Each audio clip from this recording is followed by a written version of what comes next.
Hello, my brothers and sisters. How are you guys doing today? I hope you're doing fine. I'm coming to you with another Bible story, Jackie Bible Story 777. Please like and subscribe. And my Cash App is Jackie Bible Story 777. This is a new small little ministry that I'm getting started. So I hope you enjoy this. And the name of this is My Boss is Taking Away My Job. What shall I do now? And the description is Luke 16:1, 16 to 14, 16:1-4, 16:1 to 14. I'm so sorry. Okay, so the parable of the shrewd manager. There was a rich man whose manager was accused of wasting his possessions. So he called him in and asked him, "What is this that I hear about you? Give an account of your management, because you cannot be manager anymore, any longer. You are done. You're fired." That manager said to himself, "What shall I do now? My master, my boss, is taking away my job. I'm not strong enough to dig, and I'm ashamed to beg. I know what I'll do. When I lose my job, here people will welcome me into their homes." So he called in each one of his master's people, because he had all the paperwork on them. So he knocked at their door, and his boss had the whole list of debtors, people that owed him money. So he was very slick. Have you met these slicksters before? Have you met people in your life slick? Because I have. So he went into one of his masters, his boss's people that owed him money. So let's continue on number 1. In the first house, Luke 16:4. He asked the first, "How much do you owe my boss? How much do you owe my master?" That's what they called it in the olden days. 800 gallons of olive oil, he said. "I owe your boss 800 gallons of olive oil." So he told his manager that got fired, "I owe your boss 800 gallons of olive oil." You see, this is the slickster I'm speaking about. So he had all the information about the people that owed his boss money and possessions. After he got fired, he did 10 times worse. He tried to do something really sneaky. So he went to the first guy that owed the 800 gallons. "Take your bill, your statement, how much you owe my boss. Sit down quickly. I'm going to help you out." Have you ever heard that someone's going to help you out? And you just knew something's wrong with this person that's going to help me out. They're going to help me out in what way? Okay, I'm going to help you out. Sit down quickly, and I'm going to cut it in half. Now you only owe 400 gallons to my boss. Now you only owe 400 gallons. Okay. Then he asked the second one, the person that owed his boss. He went to his house looking like he was on official business, knocked at the door, even though he was fired. So the second one came and said, "I owe your boss 1,000 bushels of wheat." Because remember, guys, the boss, the owner, was extremely rich. Okay, so this manager that got fired said, "Take your bill," he said to the second one. "Not 1,000, make it $800. So the boss, the master, commanded the dishonest manager because he had acted shrewdly for the people. In this world, there are more shrewd people, in 16:8, in dealing with their own kingdom than are the people of the light. And we are the people of the light. So the slick people know how to deal with other slick people.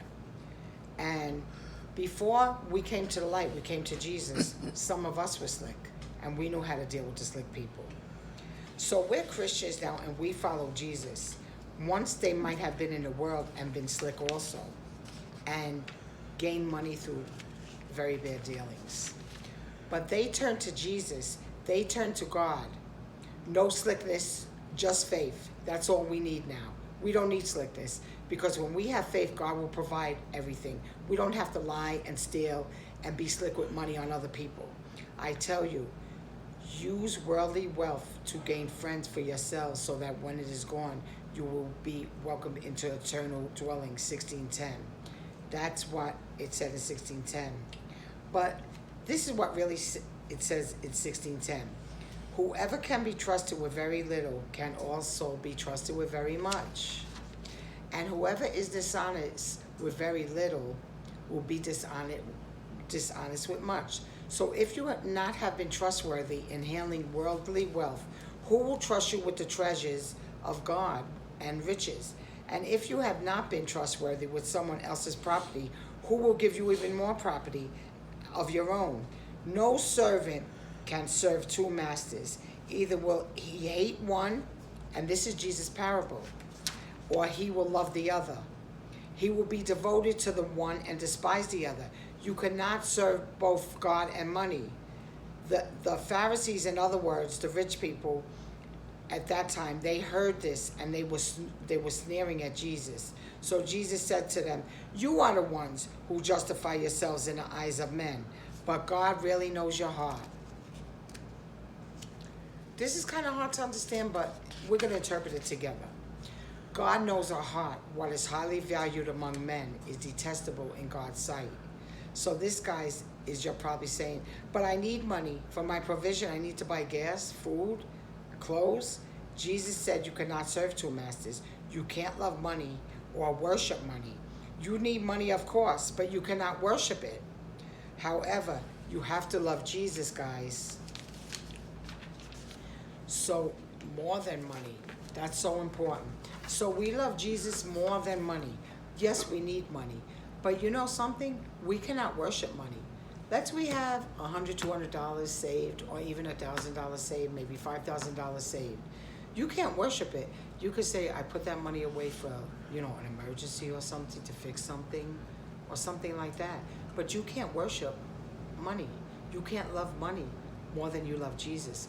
Oh, I'm going to be slick, like the story I told you. I'm going to go get something from this person. I know how to do that because I used to work in this company, and I can make believe I'm part of the company and get money, or I can make a phone call and get money on a false basis. So Jesus knows our heart. We can't do that anymore, guys. If you did it before, it's done. You can't do it anymore. Ask God to forgive you, and don't do slick dealings. This is a parable that God explained. You have to really study it in Luke, the phrases I gave you and everything. Study it for yourselves. What I understood is you can't be slick with money. You can't love money, because you could only love one or the other. Either love money or God. And that's what we have to do, guys. We have to love God with all our heart and all our soul. So I know this parable might be hard to understand, because it says that you cannot love money. Yes, we need money. We have to buy gas for our car. We have to buy a little bit of food. We have to buy different things, clothes to wear, a sweater, anything we have to buy it, and we need money. But we can't love the money. We could say, oh, we got money to buy this, that's wonderful. But then we say, no, Jesus actually gave us our money. We love Jesus so much. We can't be of this world. We're in the world, but we can't be of the world, guys. So let's take this parable to heart. Let's take Jesus' teachings to heart, and let's just love God more than money. Let's love Jesus more than money. If you love Jesus more than money, more will be added to you. So guys, I wish you all a beautiful day, and don't be slick with your money. Don't do bad things with your money. Don't, do Ponzi schemes. Like take this person's money and say, I'm going to invest this and do this. Don't do that in life. And be a good person. Love God. Love your neighbor. Don't sin.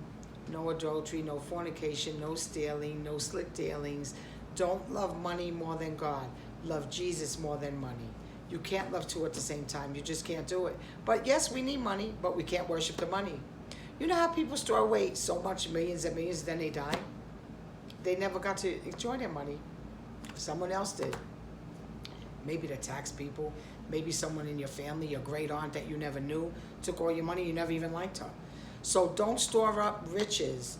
Store up riches in heaven. Love Jesus with all your heart and all your soul. He knows your heart. Guys, I love you so much. I wish you all a pleasant day and be blessed. Please like and subscribe. And like I said, I don't love money, but I need money to help me buy this equipment. This is just a new ministry. So it's $ Jackie Bible Study 777. Jackie Bible Story 777. I'm so new at this, I don't even know this. So it's a Cash App.